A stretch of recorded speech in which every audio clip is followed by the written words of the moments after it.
João capítulo 9, versículo de número 1 diz assim: Caminhando Jesus, viu um homem cego de nascença, e os seus discípulos perguntaram: Mestre, quem pecou, este ou seus pais, para que nascesse cego?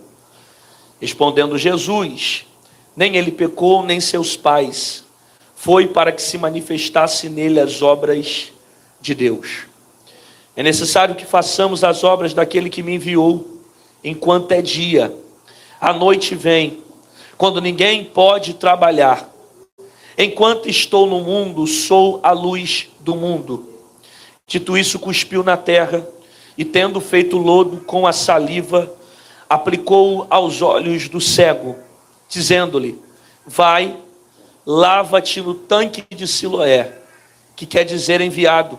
E ele foi e lavou-se e voltou vendo. Então os vizinhos, o que dantes o conheciam de vista como mendigo, perguntaram: Não é esse o que estava sentado pedindo esmola? Uns diziam: É ele. Outros: Não, mas parece com ele. E ele mesmo, porém, dizia: Sou eu. Perguntaram-lhe, pois, como te foram abertos os olhos? Respondeu ele: Um homem chamado Jesus fez lodo, untou os olhos e disse-me: Vai ao tanque de Siloé e lava-te. Então fui, lavei-me e estou vendo. Disseram-lhe, pois, onde está ele? E ele respondeu: Não sei. Existem 3 passagens específicas que vão falar sobre a história de cegos na Bíblia. Você vai ver algumas passagens, Jesus curando a vida do cego Betsaida, que foi um homem que Jesus precisou tocar 2 vezes para que depois ele fosse curado.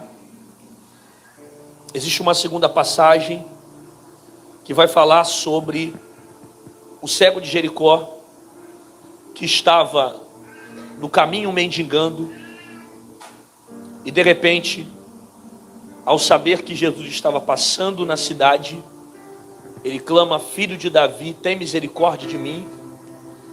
O Senhor o atende e cura a vida daquele cego. E uma terceira passagem específica falando sobre o cego de nascença. Então existem os 3 tipos de cegos que são os mais conhecidos da Bíblia: o cego de Jericó, o cego de Betsaida, que Jesus também curou, e esse terceiro cego, que é o cego de nascença. Não é o único episódio, Jesus curou também outras pessoas, outros homens, e várias pessoas com deficiências diferentes. Contudo, o capítulo 9 de João é o único evangelho que retrata a cura do cego de nascença. Ele é o único evangelho que vai falar a respeito de um cego que foi curado e que possuía uma deficiência desde o seu nascimento. Diferente dos outros cegos que por alguma ocasião da vida se tornaram cegos, pelo menos especificamente João capítulo 9 afirma que esse cego aqui era o cego de nascença. Então, desde que nasceu, ele possui essa deficiência visual. E Jesus está, como sempre, mais uma vez, caminhando, vai ver um homem cego, e os seus discípulos vão perguntar a ele: Mestre, o que aconteceu para que esse homem ficasse assim, dessa forma? Quem pecou? Foi o pai? Foi a mãe? Por que fizeram esse tipo de pergunta? Porque essa pergunta, ela estava englobada dentro de um aspecto cultural judaico. O judeu acreditava que quando um pai e uma mãe pecavam, a maldição do pai passava para os filhos. Porque segundo a lei de Levítico, de Êxodo, capítulo de número 20, a Bíblia diz que pela desobediência, as gerações seriam visitadas com castigo. Êxodo capítulo 20 fala sobre as maldições hereditárias, e Deuteronômio capítulo 28 em diante também fala sobre a desobediência e os pecados e as consequências que a desobediência traz. Então, o judeu, ele tinha um conhecimento que se uma criança nascesse com um tipo de deficiência ou com algum tipo de problema físico, que isso teria uma grande probabilidade de ser resultado do pecado dos pais. Então, os judeus acreditavam que se esse homem tivesse nascido cego, é porque os pais haviam de alguma forma pecado. Por isso que a pergunta dos discípulos é uma pergunta que está envolvida dentro do aspecto cultural de Judá. Por quê?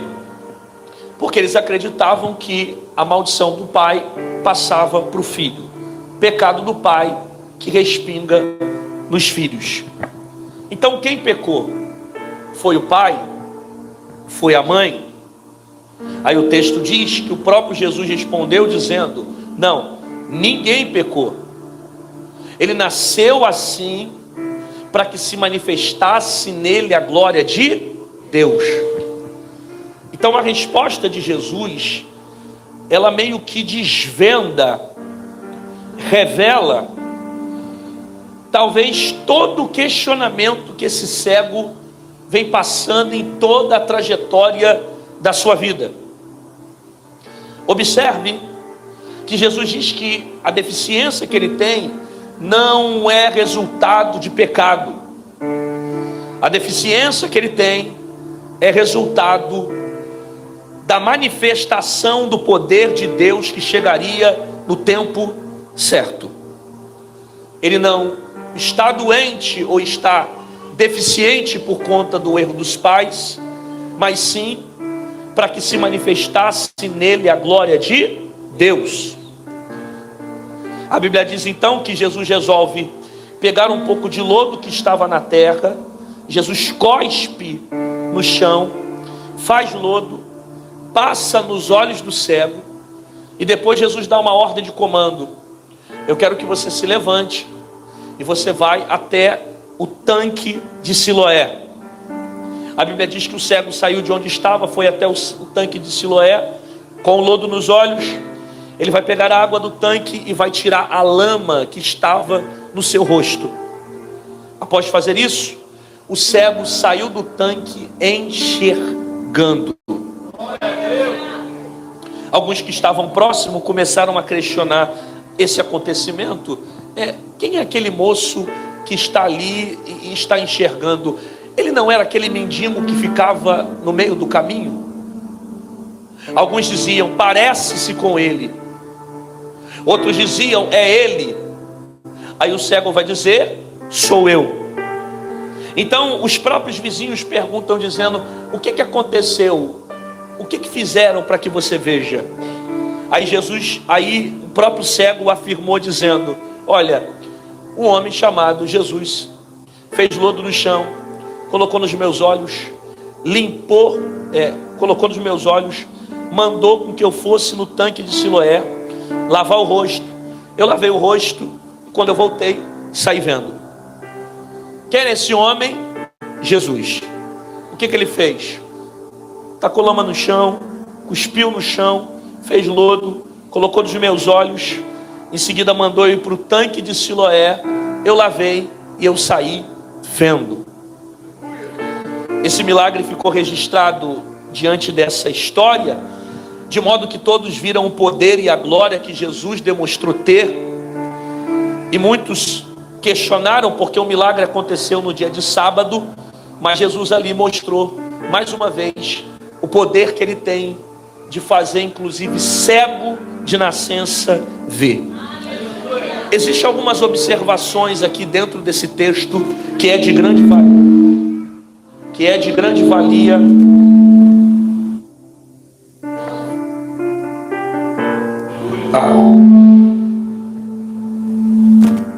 Existem algumas observações que é de grande valia para essa noite. Quantos querem ouvir, digam glória a Deus. Se der ruim com isso, eu prego com outro, não tem problema não, tá? A primeira observação que eu tenho nesse texto está aqui. Não, deixa por aqui, se der ruim eu pego isso aí, tá bom, Vinícius? Fica contigo aí. Observe que fizeram um questionamento, e o primeiro foi: quem pecou? Talvez esse cego tenha crescido muito tempo ouvindo esse tipo de questionamento. Quem pecou? Quem errou? Quem falhou? Talvez esse cego cresceu há muito tempo com esse jugo em suas costas. Por que que eu nasci assim? Por que que eu estou assim? E é uma pergunta que gera constrangimento e ao mesmo tempo uma pergunta que gera sofrimento. Porque certamente esse homem não quer ficar cego. Não é a vontade dele viver esse tipo de sofrimento. Ninguém gosta de nascer numa condição como essa. O processo do sofrimento é horrível. E existem perguntas que, em vez de diminuir a dor, ela aumenta o sofrimento. Perguntas que nos ferem cada vez mais. As perguntas que esse cego está recebendo são perguntas que talvez nem ele saiba responder. Por que que eu nasci assim? Por que que eu estou assim? Por que que eu estou sofrendo? O que que eu estou passando? O que que isso aconteceu comigo? As perguntas que você não sabe responder, Deus sabe responder por você. As perguntas que você não sabe responder, Deus responde por você.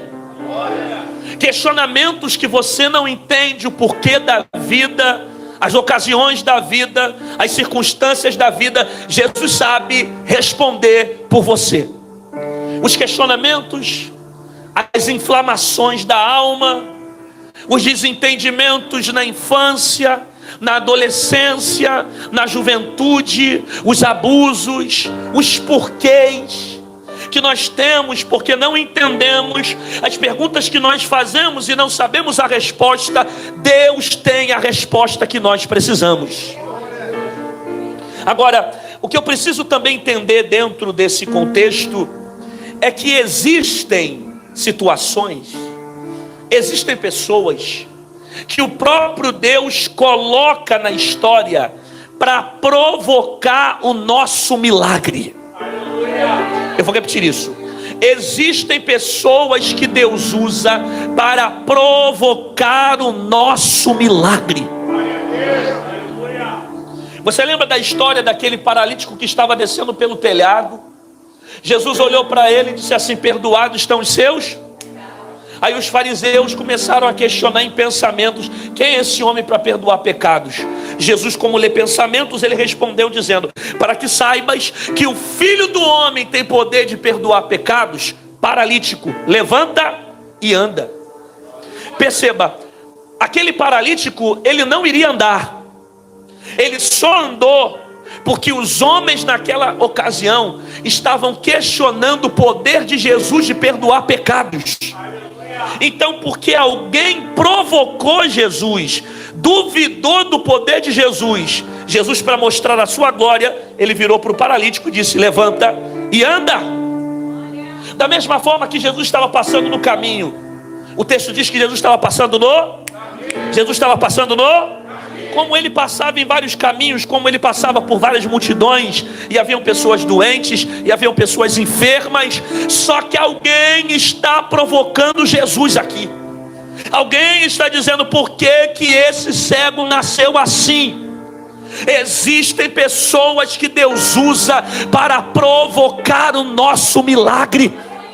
Existem relacionamentos que Deus cria para provocar o seu milagre. Existem situações que te tiram da zona de conforto, que não é bom você ouvir certas palavras na hora, mas Deus vai usar essa situação para você receber poder de Deus sobre a tua vida. Olha que interessante isso. O texto diz que o cego não vê, porque ele é cego. Se ele é cego, ele não pode ver. Só que o texto começa dizendo que Jesus viu. Ele é cego, por ele ser cego, ele não pode ver. Mas o texto diz que Jesus... Ele é cego, por ele ser cego, ele não vê. Mas o texto diz que Jesus... Porque você pode não ver, mas Jesus viu. Olha para alguém perto de você e diga: Jesus vê. Diga: Jesus vê. Você pode não ver, mas Jesus vê. O importante não é você enxergar. O importante é que Jesus está vendo tudo. Ele está enxergando tudo. Tem situações que nós não vimos. Tem situações que nós não entendemos. Tem situações que nós questionamos. Tem situações que nós não temos respostas. Tem situações que nós não entendemos o porquê da dor, o porquê do sofrimento. Às vezes a gente não vê. E quando a gente não vê, o que a gente faz? A gente confia no Deus que tem os olhos como chama de fogo, que tem o poder sobre todas as coisas, e quando Ele vê, Ele resolve o meu problema. Jesus viu. Aí um dos discípulos vai questionar dizendo: quem pecou para que ele nascesse assim? Olha isso. A pergunta dos discípulos está vindo com a intenção de colocar culpa em cima do cego. Sim ou não? Quem pecou para que ele nascesse assim?